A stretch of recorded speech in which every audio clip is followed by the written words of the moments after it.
Good morning everyone. এয়া আপোনালোকে দেখিছে আজি মই বিচনাতে মিনি ব্লগ ষ্টাৰ্ট কৰি দিছোঁ। যিহেতু এইটো মোৰ ছেকেণ্ড মিনি ব্লগ, আপোনালোকে কালি দেখিছেই মই প্ৰথম মিনি ব্লগটো দিছোঁ।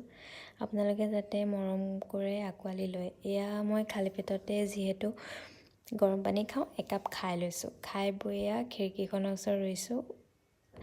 এই নাৰিকলজোপা থকাৰ বাবে ইমানে ধুনীয়া বতাহ মাৰে, খিৰিকীখনৰ ওচৰত ৰৈ ভাল লাগে। তাৰ পৰা মই গা চা ধুই এয়া ফ্ৰেছ হৈ একদম কাপোৰ মেলিব ওপৰত আহিলোঁ। কাপোৰ মেলিবলৈ আহিছোঁহে, বতৰটো ইমানে বেয়াকৈ আনিছে, বৰষুণ অলপ অলপ দিছে। এয়া দেখিবলৈ পাইছেই, বতৰটো ইমান ভাল নহয়, হ'লেও কাপোৰকেইটা মেলি দিছোঁ আৰু।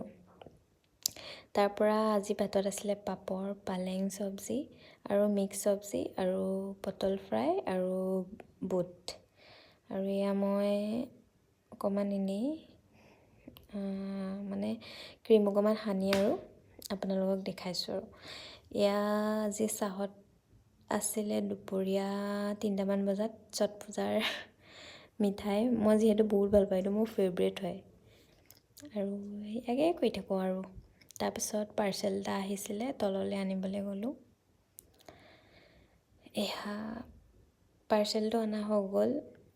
আনি মেলি মই ৰুম পাইছোঁহি আৰু। এয়া মই ফুল এপাহ বনাইছোঁ, যিহেতু কমপ্লিট হ'লে আপোনালোকক দেখাম।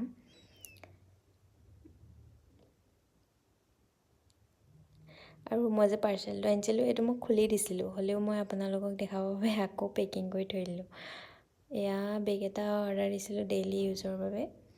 এয়া বেছি দাম নহয়, বহুত কম দামত পাইছোঁ বেগটো, আৰু বহুত ভাল কোৱালিটি। আৰু এয়া এজনী আমাৰ টিকলি, তাইক কিবা এটা কৈ আছিলে। ফুট এটা পালোঁ, মা ভাগৰ ফুটটো লগাই লৈছোঁ। বাৰু আজিলৈ আহিছোঁ, বাই।